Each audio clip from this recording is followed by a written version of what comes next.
శివాయ గురవే నమః. దినాలక్ష్యం యూట్యూబ్ ప్రేక్షకులందరికీ కూడా స్వాగతం. మీకు డబ్బు నిలవడం లేదా? ఎంత కష్టపడుతున్నా, ఎంత సంపాదిస్తున్నా అప్పటికప్పుడు అనవసరమైనటువంటి ఖర్చులు మీద పడటం, అక్కర్లేనటువంటి ఖర్చులు పెట్టవలసి రావటం, డబ్బులు నిలబడట్లేదు. ఎంత కష్టపడి దాచుకోవాలనుకున్నా సరే అవి ఉండట్లేదు అనుకోండి. దశమహావిద్యలలో అతి శక్తివంతమైనటువంటి కామాఖ్య అమ్మవారికి సంబంధించినటువంటి ఒక పరిహారం నేను మీకు ఇప్పుడు తెలియజేస్తాను. ఈ యొక్క పరిహారానికి ఎలాంటి ఉపదేశాలు, మంత్రసిద్ధి పొందటాలు వీటితో అవసరము లేదు. ఇవి అవసరం లేకపోయినప్పటికీ కూడా ప్రతి ఒక్కరు కూడా చేసుకోవచ్చు. ప్రతి ఒక్కరు కూడా భక్తితో, శ్రద్ధతో, నమ్మకంతో ఈ యొక్క పరిహారాన్ని ఆచరించినట్లయితే ఖచ్చితంగా ఫలితం అనేటువంటిది ఉంటుంది. అర్థమైంది కదా? ప్రతి ఒక్కరికి కూడా చాలా సేఫ్ అనమాట. ఎటువంటి కూడా వ్యతిరేక పరిణామాలు అవి ఏమి కూడా రాకుండా చాలా సేఫ్ అయినటువంటి పరిహారము ప్రతి ఒక్కరు కూడా చేసుకోవాలనేటువంటి పరిహారం ఇప్పుడు నేను మీకు తెలియజేస్తాను. ఏం చెయ్యాలి? ఏదైనా సరే ఒక శుక్రవారం నాడు మీరు ఈ యొక్క పరిహారాన్ని మొదలు పెట్టాలి. ఒక శుక్రవారం నాడు రాత్రి 9:30 తర్వాత అర్ధరాత్రి 12 మధ్యలో ఎప్పుడైనా సరే ఈ యొక్క పరిహారాన్ని చేయొచ్చు. రాత్రి 9:30 నుంచి 12 మధ్యలో శుక్రవారం నాడు ఏం చేయాలి? తూర్పు ముఖంగా ఏకాంతంగా ఉండేటువంటి ఒక గదిలో కూర్చోండి. తూర్పు వైపుకు ముఖం తిప్పి ఒక చాప కానీ, పీట కానీ, ఆసనం కానీ వేసుకొని కూర్చోండి. నేల మీద కూర్చోకుండా. ఈ విధంగా కూర్చున్న తర్వాత మీ ఎదురుగుండా ఒక పీట కానీ ఏదైనా సరే ఏర్పరచుకొని ఒక ఎరుపు రంగు యొక్క వస్త్రాన్ని ఏర్పరచండి. ఎరుపు రంగు యొక్క వస్త్రం అనేటువంటిది ఏర్పరిచి దాని మీద ఒక చిల్లర పైస పెట్టండి. అది రూపాయి కాసు కావచ్చు, ₹2 కావచ్చు, ₹5 కావచ్చు, ₹10 కాయిన్ కావచ్చు. ఒక చిల్లర పైస పెట్టండి. పెట్టిన తర్వాత దాని యొక్క పక్కన ఒక దీపం కుందుతో కానీ, మట్టి ప్రమిదితో కానీ, ఆవు నేతితో దీపం వెలిగించండి. వెలిగించిన తర్వాత ఇప్పుడు ఆ యొక్క చిల్లర పైస మీదన ఒక చిన్న కుంకుమతో కుంకుమ బొట్టు పెట్టండి. ఆ యొక్క చిల్లర పైస మీదన కుంకుమ బొట్టు పెట్టిన తర్వాత ఇప్పుడు 2 చేతులు కూడా జోడించి నమస్కారం చేసుకొని కళ్ళు మూసుకొని ఆ యొక్క అమ్మవారు, ఆ యొక్క కామాఖ్య అమ్మవారు, ఒకవేళ మీకు ఆ యొక్క రూపాన్ని తలుచుకోవటం కష్టమైతే గనక ముందుగానే ఇప్పుడు మీరు గూగుల్లో కామాఖ్యాదేవి అని కొడితే ఫొటోస్ వస్తాయి. ఆ అమ్మవారికి సంబంధించినటువంటి ఒక ఫోటో, మీ అరిచేయ సైజు ఉన్నంత ఫోటో నెట్ షాప్కి వెళ్ళి ఒక ఫోటోగా తయారు చేసి ఇవ్వమని చెబితే వాళ్ళు ఇస్తారు.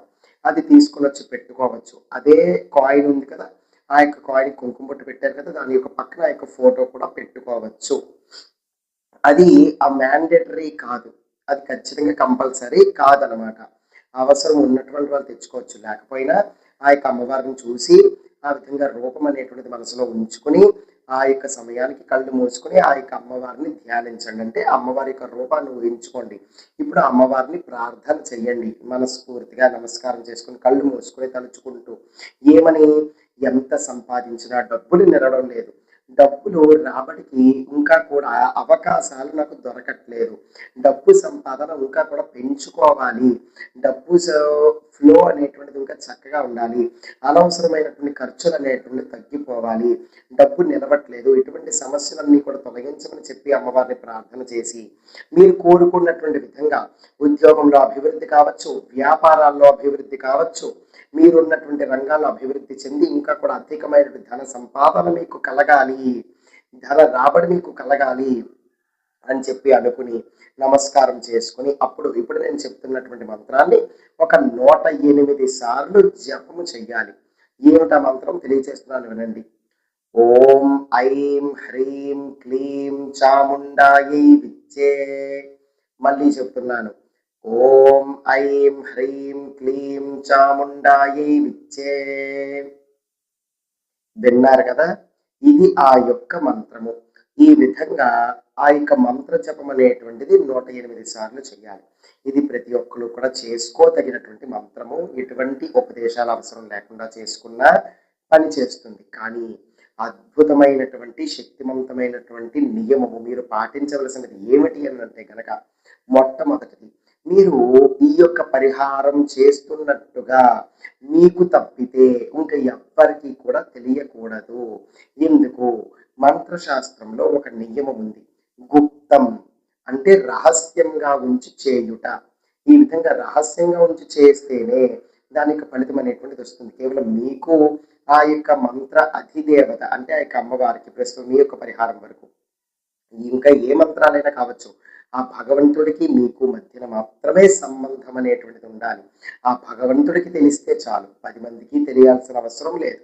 ఈ విధంగా చేయాలి. రెండవ నియమం ఏమిటి అనంటే, ఈ యొక్క పరిహారం పట్ల, ఈ యొక్క మంత్రం పట్ల, ఈ యొక్క మంత్రానికి అధిదేవత అయినటువంటి ఆ యొక్క కామాఖ్య అమ్మవారి పట్ల మీకు భక్తి, శ్రద్ధ, నమ్మకం ఖచ్చితంగా ఉండాలి.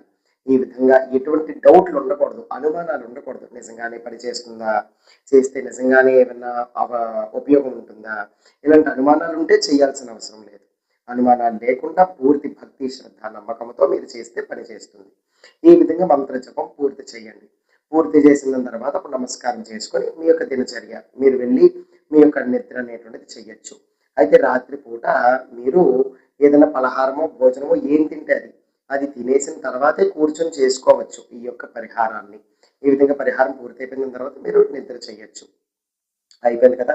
ఇప్పుడు మరుసటి రోజు అంటే శనివారం అవుతుంది కదా, శనివారం రాత్రి కూడా ఇదే విధంగా చెయ్యాలి. ఇలా వరుసగా 11 రాత్రులు మీరు చెయ్యాలన్నమాట.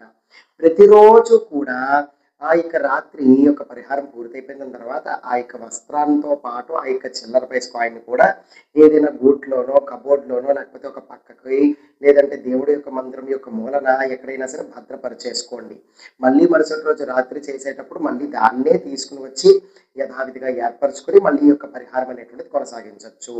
అయితే వరుసగా 11 రోజుల పాటు కూడా ఈ యొక్క పరిహారం చేసినంత కాలము కూడా మాంసాహారం తినకండి, ధూమపానం, మద్యపానం చేయకండి, సాత్వికమైనటువంటి ఆహారం తినండి. అలాగే సాంసారికమైన జీవితం అంటే సంభోగం వంటివి చేయకండి. ఈ యొక్క పరిహారం మగవాళ్ళైనా చేయొచ్చు, ఆడవాళ్ళైనా సరే చేయొచ్చు. ఇవి పాటిస్తూ భక్తితో, శ్రద్ధతో చేయండి.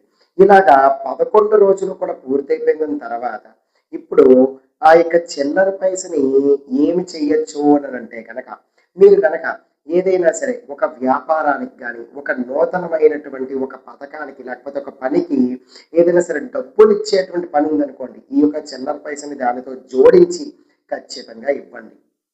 అర్థమైందా? ఒక వ్యాపారం మొదలు పెట్టడానికి ఇన్వెస్ట్మెంట్ మీరు ఏదైనా చెయ్యదలుచుకుంటే ఈ చిల్లర పైసను భద్రపరుచుకుని ఆ విధంగా ఇన్వెస్ట్మెంట్ తొలిగా మీరు డబ్బులు పెట్టేటప్పుడు ఈ చిల్లర పైసతో పాటు పెట్టండి. అద్భుతంగా పనిచేస్తుంది. అక్షయంగా మీకు ఆ యొక్క వ్యాపారం ఉంటుంది. అలాగే ఉద్యోగస్తులు కానీ ఇతర ఎవరైనా సరే కావచ్చు. ఇంకొక మార్గం ఏమిటి, ఈ చిల్లర పైసని నిత్యము కూడా మీరు ఎక్కడైతే ధనము, బంగారము నిల్వ చేసుకుంటున్నారో అక్కడ పెట్టుకోవచ్చు. మీ యొక్క క్యాష్ బాక్సుల్లో పెట్టుకోవచ్చు.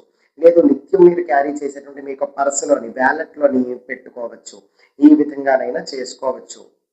ఆ యొక్క మంత్రించిన దాని తర్వాత ఈ విధంగా కనీసము ఒక నెల, 2 నెలలు గడిచిన దాని తర్వాత మళ్ళీ అదే చిల్లర పైసా ఒకవేళ క్యాష్ బాక్స్లోనో, బీరువాలోనో, పర్సులోనో, లాకర్లోనో వ్యాలెట్లోనో పెట్టుకున్నటువంటి వాళ్ళైతే మళ్ళీ ఇదే చిల్లర పైస తీసి ఇదే పరిహారాన్ని ఏదైనా సరే ఒక శుక్రవారం నాడు మీరు మొదలు పెట్టుకోవచ్చు.